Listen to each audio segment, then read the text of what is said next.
प्यारे दर्शकों नमस्कार। तारीख आज 22 फरवरी 2025, दिन शनिवार, हिंदी तिथि फाल्गुन माह कृष्ण पक्ष नवमी। आइए नजर डालते हैं हमारे प्यारे राज्य हिमाचल प्रदेश की तमाम बड़ी खबरों पर। वीडियो शुरू करने से पहले कमेंट बॉक्स में जय हिंद लिखकर हमें सपोर्ट करें और हाँ, वीडियो को पूरा जरूर देखें क्योंकि इस वीडियो में हम जानेंगे बिजली, पानी, मौसम, सरकार के नए नियम ऐलान। तो चलिए शुरू करते हैं। सीएम सुक्खू ने बहनों को दी खुशखबरी। हिमाचल में महिलाओं को मिलेगी स्पेशल मैटरनिटी लीव, बस ये होंगे नियम। हिमाचल प्रदेश के सुखविंदर सिंह सुक्खू की सरकार ने सरकारी सेवा में कार्यरत महिला कर्मचारियों के लिए ऐतिहासिक कदम उठाया है। सरकार ने उन महिलाओं के लिए 60 दिन का विशेष मातृत्व अवकाश देने की पहल की है जो मृत शिशु को जन्म देती है या जन्म के तुरंत बाद बच्चे को खो देती है। वर्तमान में सरकारी सेवा में कार्यरत महिला जिसके 2 से कम जीवित बच्चे हैं वो प्रसव होने पर 180 दिन के मातृत्व अवकाश की हकदार है। हाल ही में घोषित विशेष मातृत्व अवकाश केवल मृत शिशु या नवजात शिशु की मृत्यु के मामलों में ही लागू शर्तों पर ही मिलेगा। यह अवकाश केवल अधिकृत अस्पतालों में प्रसव के लिए ही लिया जा सकता है।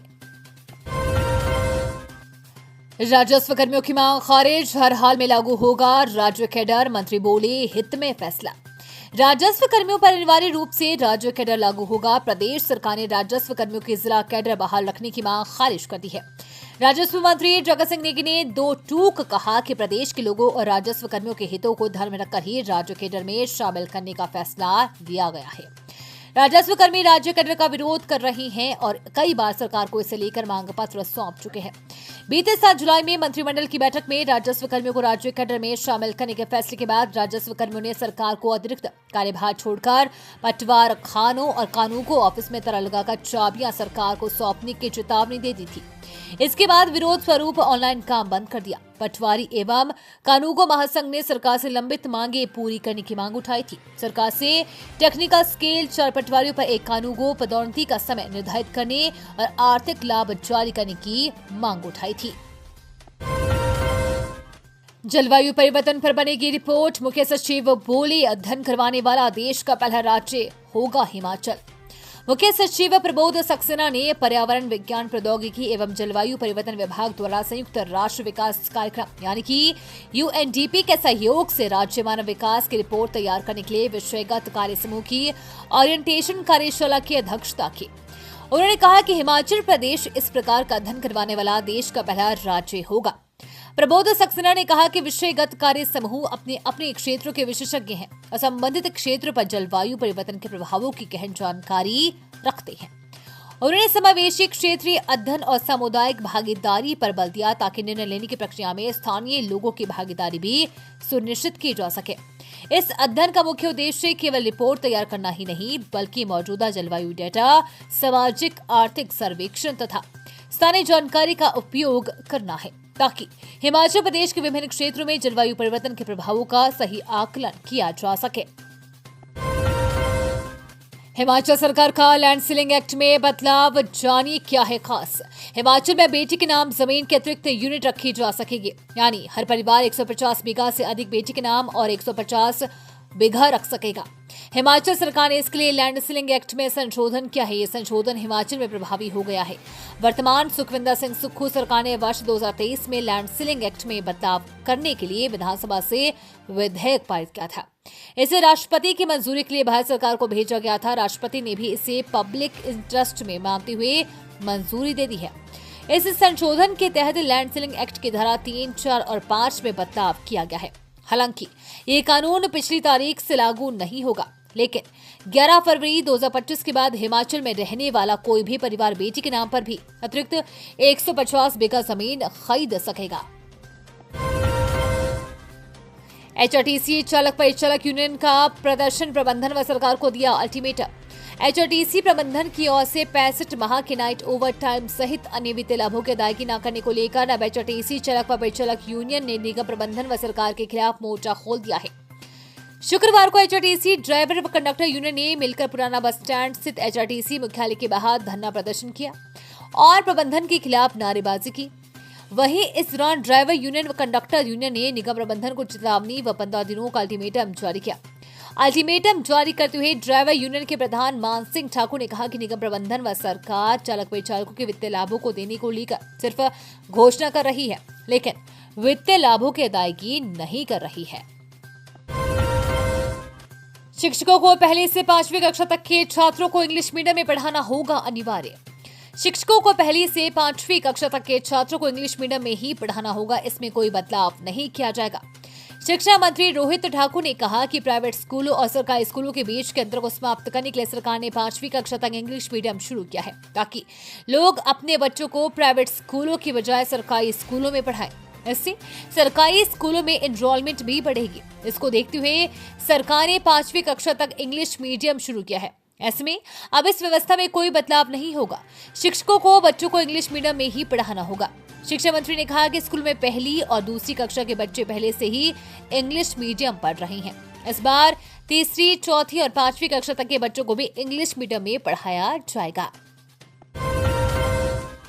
मादक पदार्थों की तस्करी में शामिल कर्मचारियों के खिलाफ सरकार कर रही है सख्त कार्रवाई।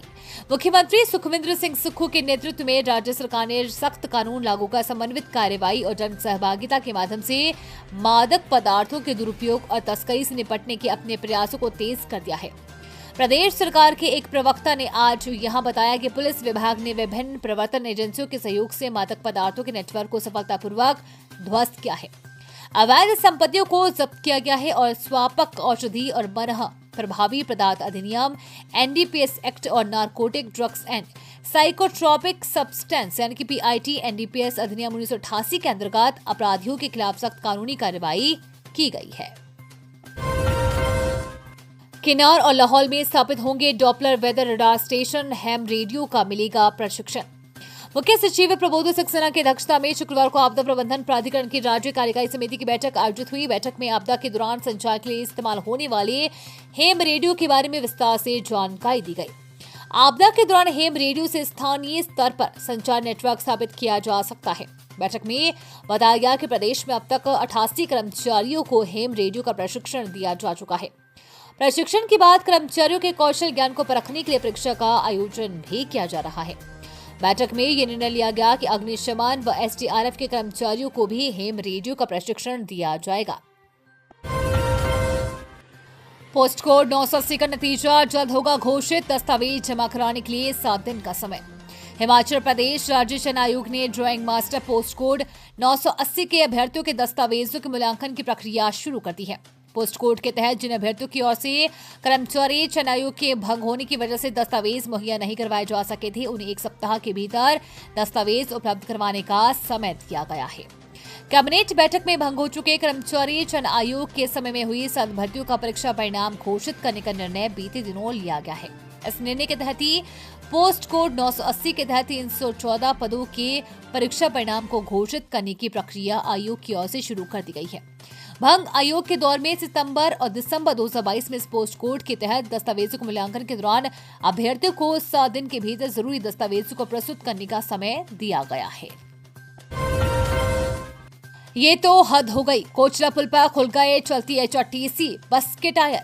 हिमाचल पथ परिवहन निगम द्वारा सवारियों को अच्छी व बेहतर बस सुविधा देने के दावे तो कर रही है, लेकिन सही मायने में एचआरटीसी की बस में सफर करना मौत को निमंत्रण देने से कम नहीं है। आए दिन कहीं न कहीं बसों के टायर खुल जा रहे हैं या टायरों के फटने से हादसे हो रहे हैं। ऐसा ही कुछ शुक्रवार को पठानकोट मरी नेशनल हाईवे पर कोचला में भी देखने को मिला। एचआरटीसी की बस शिमला व पठानकोट जा रही थी कि कोटला पुल पर चलती बस के चालक की तरफ से पिछले दोनों टायर अचानक ही खुल गए, जिससे बस अनियंत्रित हो गई तथा बस में बैठी सवारियां चिल्ला उठी। बस चालक ने बड़ी सूझबूझ के साथ बस को नियंत्रित किया, अन्यथा कोई बड़ा हादसा घटित हो सकता था। ये टायर अगर कोचला से पीछे कहीं खुलते तो कोई बड़ा हादसा हो जाता। खस्ता हालत बसों में सवारियों के साथ साथ चालक परिचालकों की जान को भी जोखिम में डाला जा रहा है। ग्लैंडर्स बीमारी को लेकर पशुपालन विभाग अलर्ट, भोपाल भेजे 50 घोड़ों के ब्लड सैंपल। प्रदेश के मंडी जिले में घोड़े में ग्लैंडर्स बीमारी के लक्षण मिलने के बाद चंबा में पशुपालन विभाग अलर्ट हो गया है। चंबा से 50 घोड़ों के ब्लड सैंपल जांच के लिए भोपाल स्थित लैब में भेजे गए हैं। बीमारी के उपचार के लिए जिले भर में विभाग ने घोड़ों और खच्चरों के रक्त के सैंपल के लिए फील्ड स्टाफ को दिशा निर्देश जारी कर दिए हैं। पशुपालन विभाग ने सभी घोड़ा पालकों को सैंपलिंग में सहयोग करने का आह्वान किया है, ताकि अगर किसी घोड़े में ग्लैंडर्स बीमारी पाई जाती है तो उसका समाधान करने का प्रयास किया जाएगा। पशुपालन विभाग के मुताबिक हालांकि चंबा में बीमारी के कोई लक्षण नहीं मिले हैं, लेकिन फिर भी एहतियात के तौर पर सैंपल जांच के लिए भेजे गए हैं। ये एक वायरल बीमारी है, इसके वायरल का तोड़ अभी तक पशु चिकित्सक नहीं ढूंढ पाए हैं। नाहन के कांशीवाला में पुलिस की बड़ी कार्रवाई, 281 ग्राम भुक्की के साथ एक गिरफ्तार। जिला मुख्यालय नाहन के कांशीवाला क्षेत्र में पुलिस ने नशे के खिलाफ कड़ी कार्रवाई करते हुए एक युवक को 281 ग्राम भुक्की के साथ गिरफ्तार किया है। ये कार्रवाई शुक्रवार दोपहर बाद कच्चा टैंक पुलिस टीम द्वारा अंजाम दी गई है। आरोपी की पहचान सुनील कुमार निवासी नावनी पोस्ट ऑफिस जमटा तहसील नाहन के रूप में हुई है।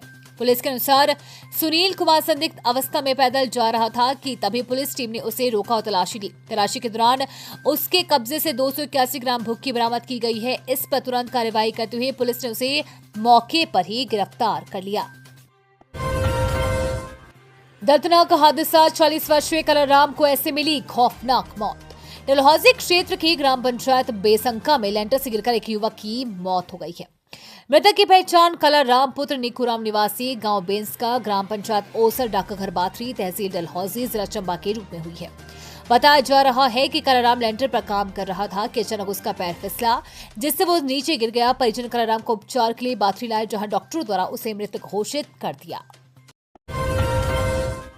तो ये थी आज की फटाफट खबरें। हम मिलेंगे अगले बुलेटिन में, तब तक के लिए धन्यवाद। जय हिंद।